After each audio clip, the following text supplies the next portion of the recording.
Hello everyone, my self Syed Sajid Ali और आज हम लोग महाराष्ट्र स्टेट बोर्ड लेवल का 10th standard science 2 chapter number 3 और चैप्टर नंबर 3 में पेज नंबर 31 पर जो इन्फॉर्मेशन है आज हम लोग उसके बारे में कुछ जानकारी हासिल करेंगे। आप लोग देख सकते हो कि पेज नंबर 31 पर top left side top corner पे एक पैराग्राफ दिया हुआ है ऑलवेज रिमेंबर नाम से। इस पैराग्राफ को आज मैं इस वीडियो में समझाऊंगा। ये पैराग्राफ को समझाने से पहले हम लोगों को इस पैराग्राफ के बैकग्राउंड को समझना होगा कि आखिर क्यों ये पैराग्राफ आपके पोर्शन में इंक्लूड किया है, उसके पीछे रीजन क्या है।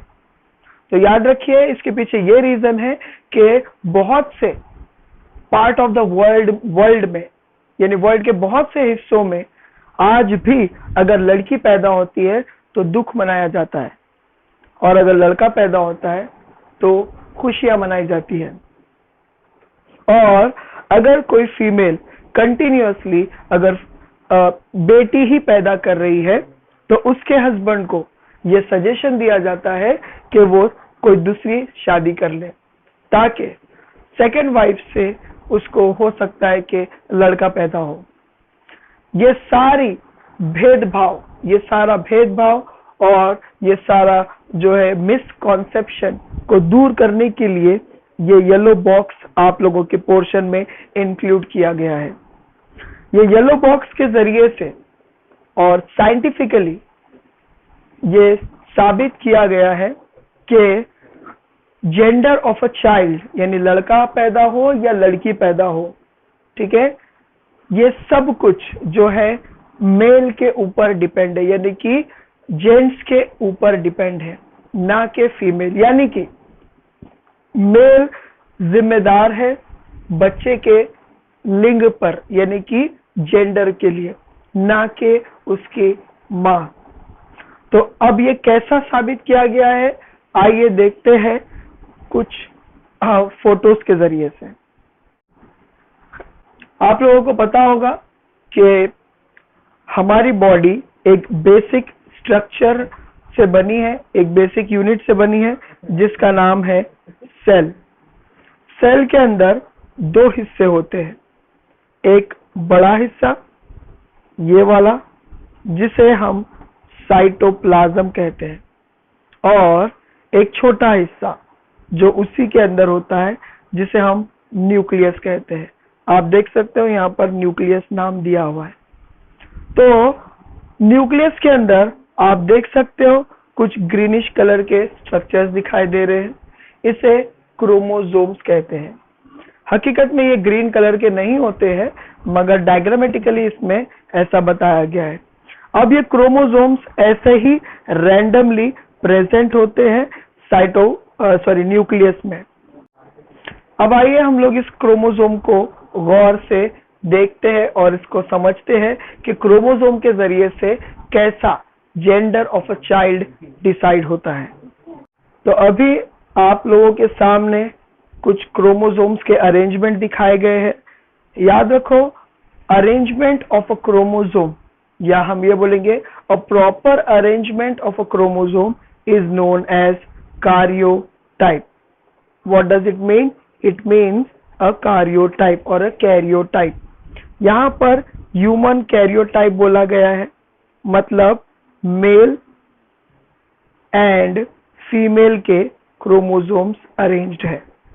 अगर आप ये दोनों भी क्रोमोसोम्स को अगर कंपेयर करते हो तो आप लोग रियलाइज करोगे कि सारे क्रोमोसोम्स ऑलमोस्ट सेम है मगर कहीं ना कहीं एक डिफरेंस है।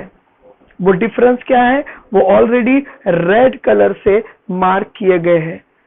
वो रेड कलर में आप देख सकते हो, यहाँ पर लिखा है एक जगह पर X और Y, ये कौन सा है, मेल वाला क्रोमोसोम है, और दूसरी जगह फीमेल वाले क्रोमोसोम्स में भी कुछ रेड मार्किंग है मगर यहाँ पर है दोनों भी X क्रोमोसोम्स। अगर आप गौर करोगे ये जो रेड मार्किंग वाले क्रोमोसोम्स है, they are nothing but they are called as a sex chromosomes. अब देखते हैं कि ये सेक्स क्रोमोसोम कैसा इन्वॉल्व होते हैं for the determination of the gender of child.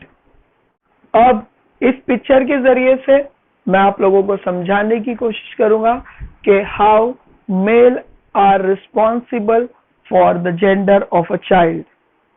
आपको पता होगा कि स्पर्म्स जो बनते हैं वो मेल के टेस्टिस में बनते हैं और एग्स जो बनते हैं वो फीमेल के ओवरीज में बनते हैं। और अभी थोड़ी देर पहले मैंने आपको बताया था कि फीमेल की बॉडी में जो सेक्स क्रोमोसोम होते हैं वो दोनों भी एक्स क्रोमोसोम्स होते हैं, जबकि मेल की बॉडी में जो क्रोमोसोम्स प्रेजेंट होते हैं वो एक एक्स होता है और दूसरा वाई क्रोमोसोम्स होता है। याद रखिए ये दोनों भी क्या है, सेक्स क्रोमोसोम्स है।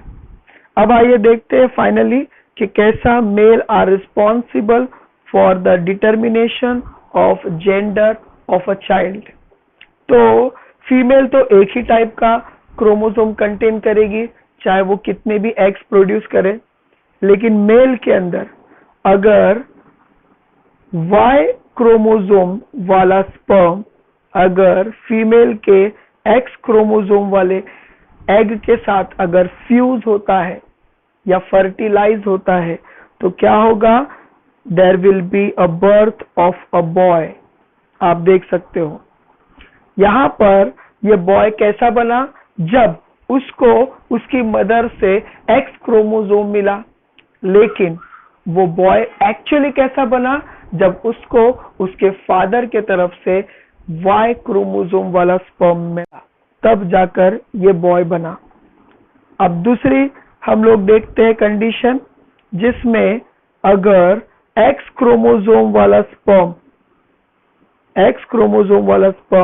अगर एक्स क्रोमोसोम वाले एग के साथ फ्यूज होता है तो there will be a birth of a girl.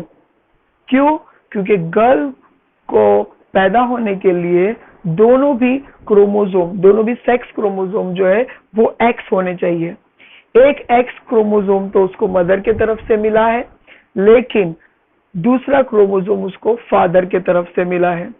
तो लड़की पैदा हो रही है तो भी फादर रिस्पॉन्सिबल है, और अगर बॉय पैदा हो रहा है तो भी फादर ही रिस्पॉन्सिबल है। तो याद रखिए बॉय बनने के लिए उसको एक्स क्रोमोसोम के साथ साथ वाई क्रोमोसोम की जरूरत होती है, और वाई क्रोमोसोम सिर्फ और सिर्फ जेंट्स में ही प्रेजेंट होता है, फीमेल्स में नहीं।